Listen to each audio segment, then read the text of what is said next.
Hello students, हम एग्जामपुर कलम से क्रांति, मैं प्रीति आपका अपने परिवार एग्जामपुर में स्वागत करती हूँ। तो सबसे पहले तो एक और खुशखबरी आप सभी के लिए जो बच्चे रेलवे की तैयारी कर रहे थे, आरपीएफ एसआई या आरपीएफ कांस्टेबल के लिए तैयारी कर रहे थे, तो इसका एम्प्लॉयमेंट नोटिस आ चुका है। अप्लाई करने से पहले किसी भी फॉर्म को एम्प्लॉयमेंट नोटिस आता है उस आयोग के द्वारा, और उसके बाद आप अप्लाई करते हो फॉर्म को फिल करने की। ठीक है, तो एम्प्लॉयमेंट नोटिस आ चुका है। तो जो बच्चे तैयारी कर रहे हैं आरपीएफ एसआई या कांस्टेबल, तो आप लोगों के लिए खुशखबरी। देखो नोटिस में क्या क्या दिया गया है, पूरी डिटेल है। आरपीएफ के सब इंस्पेक्टर के लिए, एसआई के लिए और कांस्टेबल के लिए ये नोटिस जारी किया गया है, जिसमें फॉर्म अप्लाई होना या जब फॉर्म को आप भरना शुरू करोगे तो फॉर्म भरने की डेट होगी 15 अप्रैल से 14 मई के बीच। तो 15 अप्रैल से 14 मई के बीच फॉर्म फिल किए जाएंगे इस एग्जाम के लिए। साथ ही में अगर हम बात करते हैं भर्ती के बारे में कि कितनी सीट पर कितनी वैकेंसी निकाली गई है, तो आरपीएफ एसआई के लिए 452 यहां पर सीटें या वैकेंसी निकाली गई हैं, और आरपीएफ कांस्टेबल के लिए 4208 वैकेंसी निकाली गई है। टोटल अगर देखा जाए तो यहां पर वैकेंसी आपकी 4660। ठीक है, अगर हम बात करते हैं एलिजिबिलिटी के बारे में, तो एसआई के लिए, RPF railway protection force sub inspector के लिए आपकी एजुकेशन क्वालिफिकेशन ग्रेजुएशन होनी चाहिए। ठीक है, आपने ग्रेजुएशन कंप्लीट किया हो। और अगर मैं क्वालिफिकेशन की बात करती हूँ कांस्टेबल की, तो आप 10th पास है तो डेफिनेटली आप इस फॉर्म को फिल कर सकते हैं। ठीक है, साथ ही में सैलरी अगर आप देखोगे, इनिशियल पे जो होता है आरपीएफ एसआई का होता है लगभग 36,400 के आसपास, और अगर मैं बात करती हूँ कांस्टेबल का, तो इनिशियल शुरुआती जो इसकी पेमेंट होती है वो 21,700 होती है। बाकी भत्ते इसमें ऐड किए जाते हैं, आपका हाउस रेंट हो जाता है, ट्रैवलिंग, ये सारे भत्ते भी इसमें जुड़कर आपको बाद में मिलते हैं। मेडिकल स्टैंडर्ड की बात की जाए तो चाहे एसआई हो या कांस्टेबल हो, B1 आपको मेडिकल यहाँ पे क्वालिफाई करना होगा।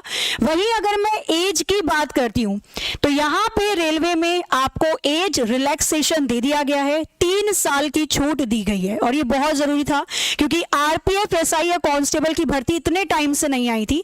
तो जो बच्चे बहुत टाइम से तैयारी कर रहे थे, जिन्होंने इतना लंबा गैप देखा, तो उनके लिए एज रिलैक्सेशन जरूरी था रेलवे में देना। तो 3 साल का एज रिलैक्सेशन भी मिल गया यहाँ पे आपको। मतलब एसआई के लिए उम्र की सीमा जो है वो 20 से 28 साल है, और वही कांस्टेबल के लिए 18 से 28 साल उम्र की सीमा, एज यहां पर दे रखा है। ठीक है, तो 3 साल की यहां पर आपको छूट दे दी गई है एज में। साथ ही में अगर हम बात करते हैं और सारे पहलुओं के बारे में, तो फिजिकल मेजरमेंट होगा आपका इसके अंदर।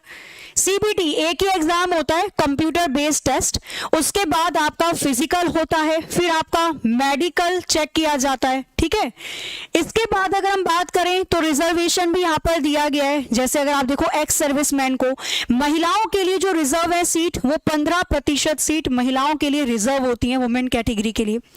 आगे अगर हम इसमें बात करते हैं तो यहाँ पे आप देखोगे फीस की अगर हम बात करें, तो फीस जो इसकी होगी पेमेंट की 500 होगी, ये रिफंडेबल हो जाती है बाद में, बट फॉर्म भरते समय आपको 500 रुपए पे करना होगा।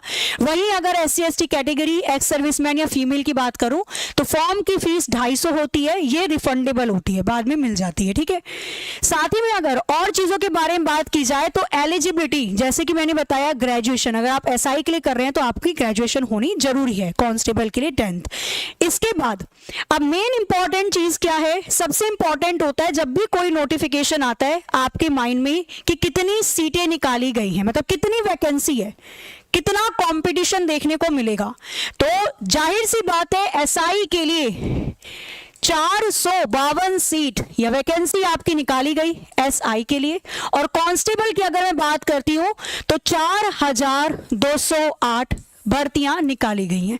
ये संख्या कम है, बोला जा रहा था ज्यादा आएगी, बट अगर आप देखो तो यहां पर इतना तो इन्होंने दे दिया एम्प्लॉयमेंट नोटिस के अंदर, पर कोशिश रहेगी इसकी जो वैकेंसीज हैं वो बढ़ाई जाए, मतलब बढ़नी चाहिए।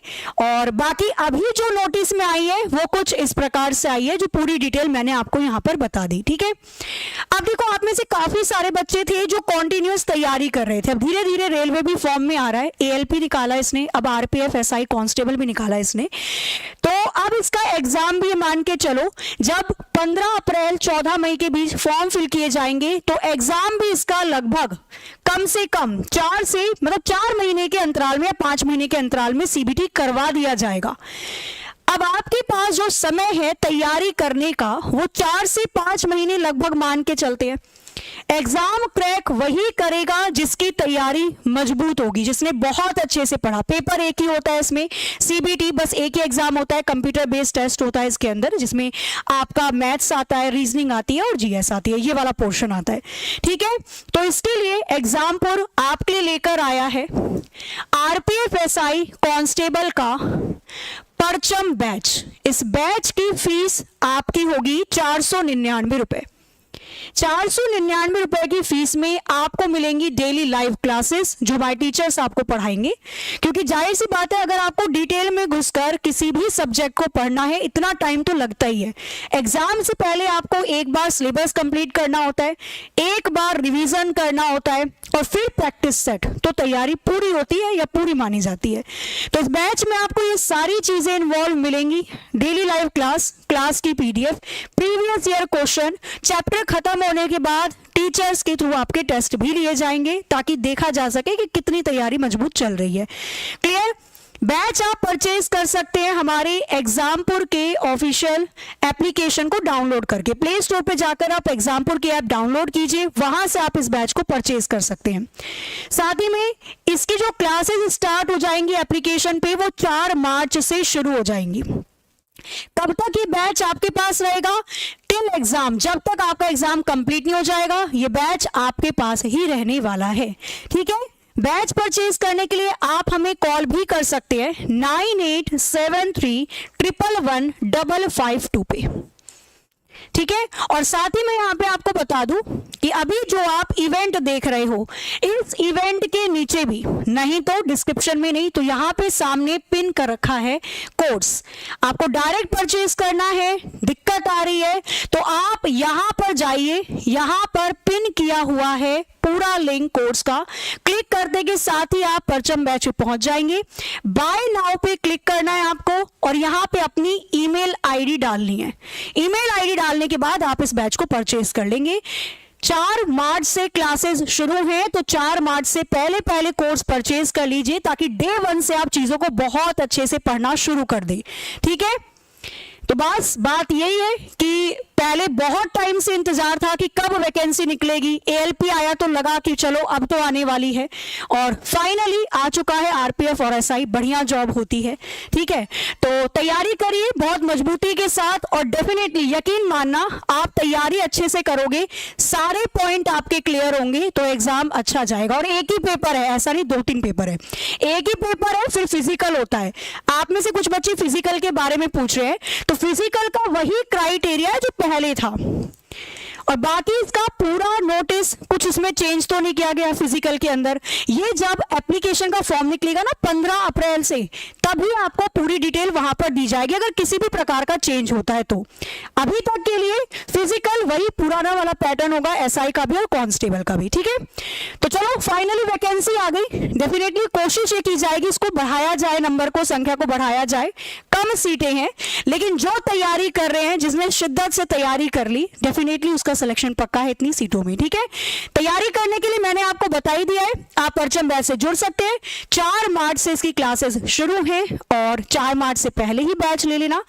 499 बहुत ज्यादा फीस नहीं है। अगर आप कोई मैथ्स की बुक भी परचेज करोगे, रीजनिंग भी परचेज करोगे, कॉपी किताब लोगे, जीके जीएस के लिए आप वन लाइनर वगैरह बुक लेते हो, तो आपको ये सारी चीजें केवल एक बैच के अंदर मिलती है। 499 कंप्लीट बैच है, इसके अलावा कहीं और नहीं जाना। Previous year question, practice question सब इंक्लूड है। ठीक है, चलो तो फिर आज के सेशन को यहीं पर एंड करते हैं। आशा है आपको सारी चीजें बहुत अच्छे से समझ में आई होंगी। और कौन से ऐसे बच्चे हैं जो फर्स्ट टाइम आरपीएफ एसआई या कांस्टेबल का पेपर देने वाले हैं, और कितने ऐसे स्टूडेंट हैं जो दोबारा देने वाले हैं, जिन्होंने पहले भी दिया था जब आई थी 2017-18 के करीब जब भर्ती आई थी इसकी, तब पेपर दिया था, अब सेकंड टाइम है। तो ऑफलाइन कमेंट करके जरूर लिखिएगा और मिलते हैं फिर हम अपने अपने सेशन में। करिए अपनी तैयारी मजबूत।